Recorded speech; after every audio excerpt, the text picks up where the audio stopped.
Olá, muito bom dia para você. Segunda-feira, 16 de janeiro. Vamos juntos iniciar mais uma semana falando de avicultura e suinocultura. Veja os destaques do dia. Avanço da gripe aviária no mundo deixa o Brasil em alerta, mas o país segue atento. Nós vamos saber mais sobre as medidas que estão sendo tomadas para evitar um surto local e preservar o nosso excelente status sanitário. E ainda, sucessão familiar na produção de aves. Dos frangos festivos ao frango de padaria, os investimentos em tecnologia alavancaram os resultados do negócio que atravessa gerações. Tudo isso e muito mais, Ligados Integrados, já está começando.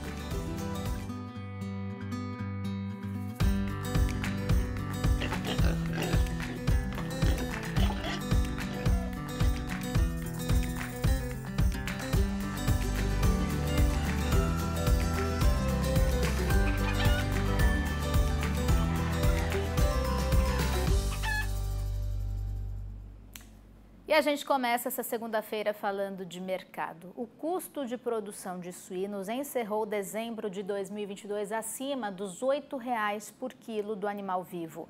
É o maior valor já registrado pela CIAS, a Central de Inteligência de Aves e Suínos da Embrapa. Na comparação com o mês de novembro, o índice de custos de produção de suínos subiu 1,09%, fechando o ano com um acumulado de 15,33%. O custo com a nutrição foi o que mais influenciou o índice, registrando alta de 0,96%. Já o índice de custo de produção de frangos subiu pelo segundo mês consecutivo em dezembro de 2022. O quilo do frango de corte vivo passou de R$ 5,50 em novembro para R$ 5,54 em dezembro de 2022. A nutrição também foi o item que mais impactou o índice, com uma alta de 1,17%. Os estados de Santa Catarina e Paraná são usados como referência nos cálculos da CIAS por serem os maiores produtores nacionais de suínos e de frangos de corte.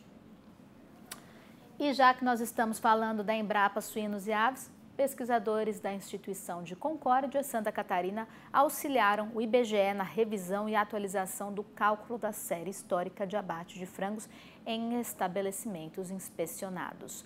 Os profissionais ajudaram na nova metodologia de monitoramento dos registros de peso de carcaça de frangos que são divulgadas na pesquisa trimestral do abate de animais do IBGE. A atualização das informações foram necessárias após o Instituto Brasileiro de Geografia e Estatística identificar erros durante a pesquisa. A divulgação da série completa e revisada está prevista para o dia 10 de fevereiro, data da divulgação dos primeiros resultados das pesquisas trimestrais da pecuária para o quarto trimestre de 2022. E a gente segue acompanhando, é claro. E agora vamos mudar um pouquinho de assunto. A gripe aviária é uma doença desafiadora na avicultura. Acomete aves domésticas e silvestres. Ela é causada por um vírus que pode sofrer várias mutações. Por isso, o controle da doença no mundo exige muita atenção. Uma notificação da doença gera alertas em órgãos nacionais e internacionais de controle de saúde animal e, dependendo da gravidade do caso, pode resultar em barreiras sanitárias para a comercialização de produtos avícolas entre países. O Brasil, é importante a gente deixar claro, nunca registrou casos de gripe aviária e segue investindo na manutenção das barreiras sanitárias para impedir a entrada da doença por aqui. Desde o ano passado, estão sendo registrados focos da doença em várias nações do mundo e a gripe aviária chegou à América do Sul. Peru, Colômbia, Chile, Venezuela e Equador registraram casos da doença nos últimos 3 meses e, por isso, o governo brasileiro acendeu o alerta no país. A gente vai saber mais sobre esse cenário conversando com Ronaldo Teixeira, coordenador geral de Planejamento e Avaliação Zoossanitária do Ministério da Agricultura, Pecuária e Desenvolvimento. Ronaldo já está por aqui. Muito bom dia para você, Ronaldo. Seja bem-vindo ao Ligados Integrados. Bom dia a todos. É um prazer falar com vocês. Esse importante veículo, né, de comunicação, principalmente para a agricultura e suinocultura, e nesse momento de importância aí para a sanidade animal do país, né? Obrigada, Ronaldo, pela sua presença aqui com a gente para falar de um tema tão importante que é a gripe aviária. Como eu acabei de destacar, nós tivemos casos registrados nos últimos meses na América Latina, países como Equador, Chile, Peru, Colômbia, Venezuela, e acabei de imprimir uma notícia O governo de Honduras já declarou também emergência sanitária hoje, por conta de casos de gripe aviária, a gente falando então da América Central, América do Norte também, Estados Unidos, que é o maior produtor de carne de frango. A gente está falando de casos no mundo todo, né? É claro que todos os países investem em barreiras sanitárias. Ninguém quer colocar a sua criação de animais em risco, ninguém quer colocar a saúde da população em risco, ninguém quer perder do ponto de vista econômico. Então, o que é que pode ter falhado nesses países? E aí deixa um alerta para a gente no que é que a gente tem que investir ainda mais quando o assunto é gripe aviária. Em relação à falha, né, a gripe aviária é uma das poucas doenças, né, que ela depende de vários fatores, né? Ela não depende só do que o país faz ou o que deixa de fazer, né? Ela depende da interação com as aves migratórias, né, que são portadoras do vírus, e aí acaba ultrapassando as barreiras que os países conseguem estabelecer, né? Então, a introdução da influenza aviária no país depende de uma conjunção de fatores e de uma sequência de eventos, né? E, além das medidas de prevenção que o Serviço Veterinário Oficial e os produtores, né, têm que adotar, ela é muito dependente dessas migrações das aves silvestres. É o que está acontecendo hoje no mundo, né? As aves silvestres estão com um nível de infecção pelo vírus muito alto, e aí acabam transmitindo essa doença para as aves domésticas ou para as aves silvestres suscetíveis dos países, né? Nesse sentido, o Brasil, como participa de rotas também dessas aves migratórias, né, que vêm da América do Norte, que é onde está o maior problema hoje, né, esse último ano foi mais de 58 milhões de aves já mortas nos Estados Unidos, né?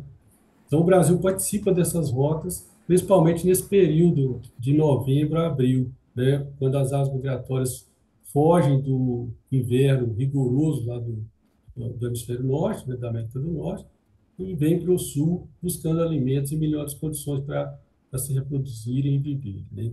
E muitas dessas aves migratórias são portadores dos vírus, principalmente as aquáticas, né? E quando chegam ao Brasil, elas podem ou não, né, ter contato com outras aves susceptíveis e aí transmitir a doença. O que a gente tem de pesquisa hoje é que nunca houve registro de circulação do vírus de influenza aviária de alta patogenicidade no Brasil, né, nos trabalhos de vigilância em aves silvestres, né? Mas já houve detecções de vírus de baixa patogenicidade, né, em sítios de aves migratórias ou sorologia de influenza de baixa patogenicidade, mas nunca detectamos vírus de alta patogenicidade. Então, essa sequência de eventos da transmissão da influenza aviária, né, que depende de vários fatores, é que vai falar se o país tem a doença ou não vai ter, né? No nosso caso, por enquanto, a gente permanece livre, né? E, lógico, com uma preocupação muito maior agora, né, a partir do momento que a doença ingressou nos países vizinhos, né? A Colômbia foi a primeira a notificar aqui na América do Sul, depois veio o Equador, Peru, Venezuela e o Chile, né? E o Chile tem a ocorrência da doença já em áreas muito próximas às aves de produção, né? Por enquanto, a doença está em aves silvestres somente, né, causando grandes mortalidades em aves silvestres, mas ainda não chegou na produção. Ao contrário de Peru e Equador, onde os sistemas produtivos de ovos e carnes já foram afetados, e aí os impactos são bem maiores, né?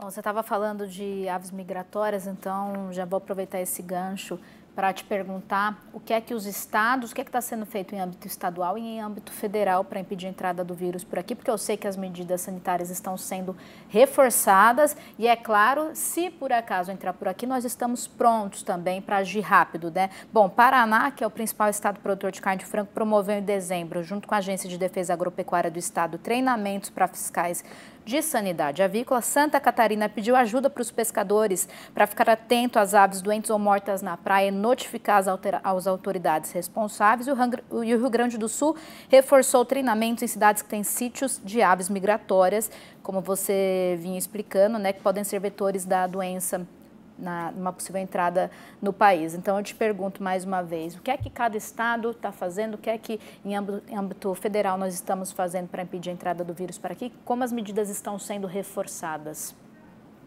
Sim, em primeiro lugar, né, a prevenção, é importante destacar, né, a prevenção da influenza aviária deve ser um compromisso de todos os estados, né, porque não adianta um fazer e o outro não fazer, e também de todos os criadores de aves, né? Tanto dos de produção de alta escala, quanto os de produção de baixa escala, pois cada um tem um papel fundamental nesse processo, né? É impossível você evitar que as aves migratórias visitem o país, né? Isso não tem como evitar. Mas você tem como adotar medidas para que elas não tenham contato com as aves domésticas, né, com as medidas de biosseguridade que as propriedades têm que fazer nesse momento, reforçar todas as medidas de biosseguridade, e também detectar precocemente caso a doença ocorra no país, e aí o Serviço Veterinário Oficial atuar rapidamente para conter a doença. Então, todos os estados estão numa situação de alerta, estão preparados, né, com capacitações, com equipamentos para receber as notificações, primeiramente, que tem que chegar, né, e investigar rapidamente qualquer notificação de suspeita de influenza aviária e, e conter a doença, diagnosticando rapidamente e conter ali antes que ela chegue a um sistema de produção avícola, né? Então, o MAPA tem feito, coordenado bastante reuniões regulares com os serviços veterinários oficiais de todos os estados, né, para atualizar sobre a situação da doença, para capacitar os técnicos, atualizar os conhecimentos, os conceitos, né, corrigir deficiências de equipamentos ou de materiais que possam estar ocorrendo, né. Nós estamos contando também com o apoio do setor privado, né, a BPA tem participado com a gente na atendimento às deficiências de materiais, algumas dificuldades que os estados têm. Então, todo o serviço está sendo preparado para fazer a rápida detecção, né, da doença e conter a doença no caso de ela ingresse, né? E os serviços também têm feito muitas campanhas de conscientização, né, de educação, para motivar os produtores e a toda a sociedade para notificar rapidamente qualquer caso suspeito da doença. Então, esse envolvimento de todos, como foi citado, Santa Catarina, os pescadores, né, estão envolvidos, os produtores rurais, médicos veterinários, técnicos do setor privado, é que vai garantir que possamos detectar rapidamente e conter um eventual ingresso da doença.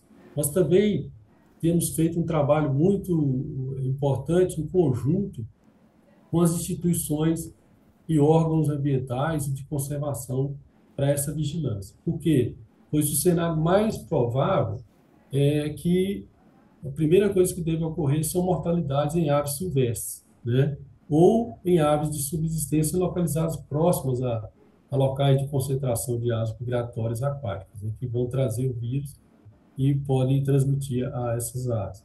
E, nesse sentido, esse trabalho com as instituições de meio ambiente é muito importante, porque eles estão presentes nas praias do Brasil inteiro, né, como ocorreu aí nos países vizinhos, todos os ingressos foram pelo litoral, né, e estamos fazendo um trabalho muito bom em conjunto com o ICMBio, com o IBAMA, com os programas de monitoramento de praias, né, com os órgãos ambientais dos estados, os CETAS, que são Centros de Treinamento, Tratamento e Recuperação de Aves Silvestres, os CRAS, né, e todas as organizações, para que elas, sabendo de alguma mortalidade, algum sintoma de influenza aviária, notifiquem rapidamente ao Serviço Veterinário Oficial e a gente possa atender rapidamente, investigar e evitar o ingresso da doença na avicultura comercial, que é o grande impacto da influenza aviária se ela ingressar na avicultura comercial. Agora, Ronaldo, nós ainda temos um minutinho. Eu gostaria de encerrar te perguntando o seguinte: na semana passada nós falamos aqui no programa sobre o fato de o Equador ter confirmado um caso de gripe aviária em humanos. No ano passado isso também foi confirmado lá na China e nos Estados Unidos. A gente está falando de um risco para humanos ou nós estamos falando de casos raríssimos?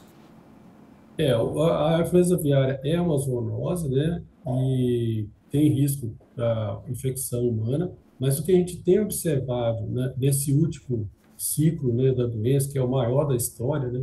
Essa grande dispersão que houve, principalmente a partir de 2021, 2022, que foi o recorde de casos da doença, é que são muitos poucos os casos humanos, né? E geralmente de pessoas que manipularam animais ali contaminados, animais doentes, focos de doença, ou que trabalharam no foco, ou que eram funcionários da granja e tal. Assim. Então, a contaminação humana não tem sido uma coisa grave nesse último ciclo da doença. Mas, sempre a gente recomenda que, caso haja suspeita da doença, não manipule as aves doentes, nem as aves mortas, né? Por isso tem que notificar o Serviço Veterinário Oficial. O Serviço Veterinário vai com os EPIs, com os cuidados necessários para atuar para evitar a transmissão para a humana. E também a gente tem visto que os casos que têm aparecido não são casos graves, né?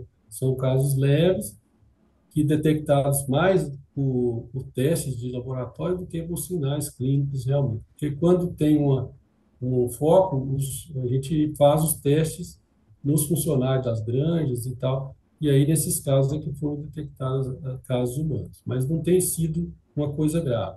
E é importante destacar que o consumo de alimentos, né, tanto ovos quanto carne de frango, não tem transmitido, não tem importância nenhuma na transmissão da influenza aviária. Então, o consumo não leva risco de contaminação, né? Tá certo.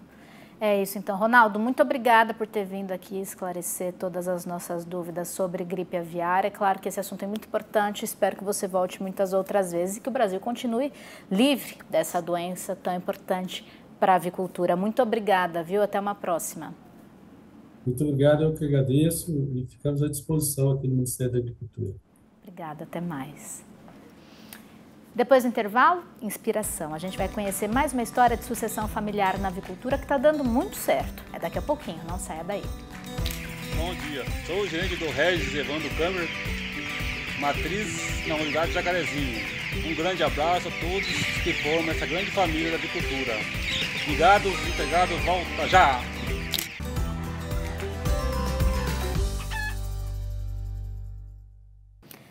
Ligados, integrados, de volta. E agora a gente vai até a cidade de Passos, Minas Gerais, conhecer a história do Romário e do pai dele, o Antônio Justino, avicultores que estão produzindo frango de padaria. O Romário está se preparando para assumir os negócios da família ao lado do pai e do irmão. E ele ampliou e modernizou os aviários da granja. Hoje a família dele é referência em empenho e produtividade na região. Vamos ver?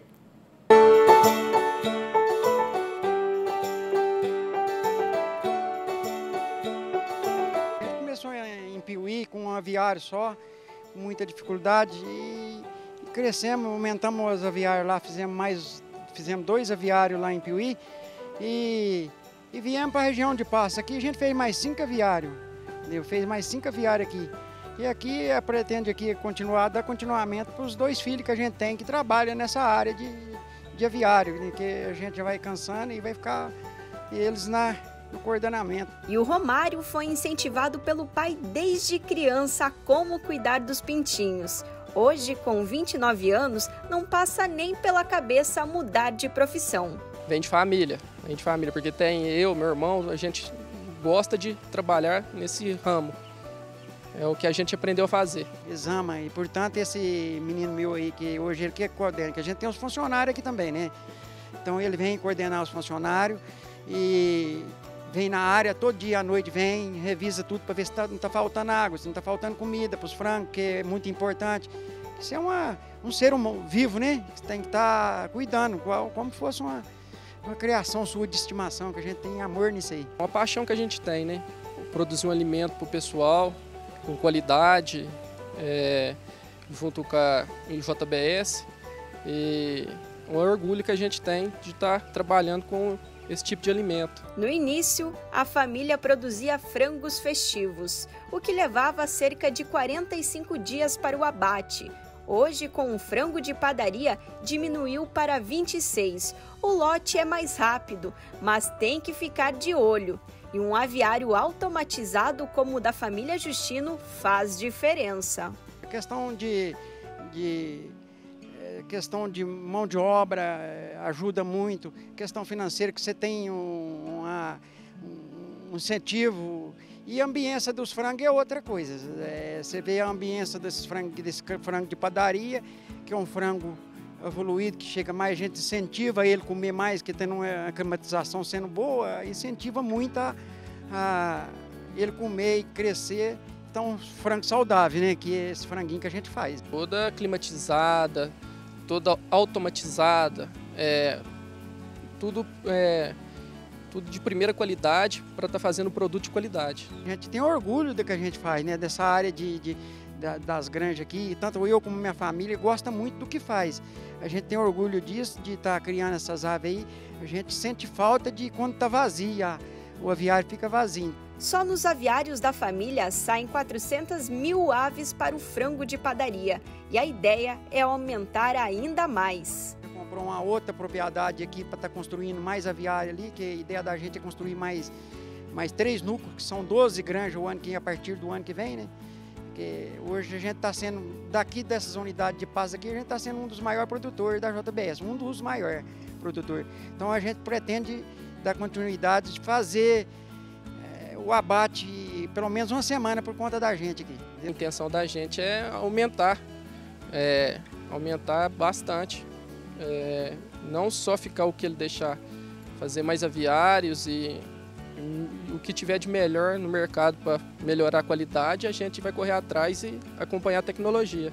De geração para geração, com o mesmo propósito, a de crescer juntos, em família. Ele me ensinou sempre a fazer o melhor possível para estar passando um produto de qualidade para o consumidor final. Conquistar tudo isso foi uma alegria, eu, minha família. Hoje a gente tem uma condição financeira boa, entendeu?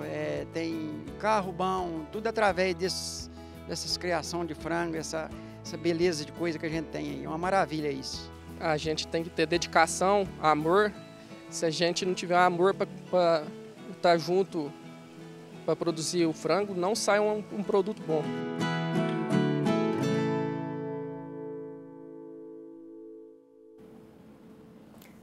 Para você rever essa e todas as reportagens aqui do Ligados Integrados, basta você acessar o nosso canal no YouTube, youtube.com/ligadosintegrados. Fica tudo disponível por lá para você ver, rever, compartilhar com outros produtores e produtoras pelo Brasil. Aproveita, se inscreve no nosso canal para você não perder nada.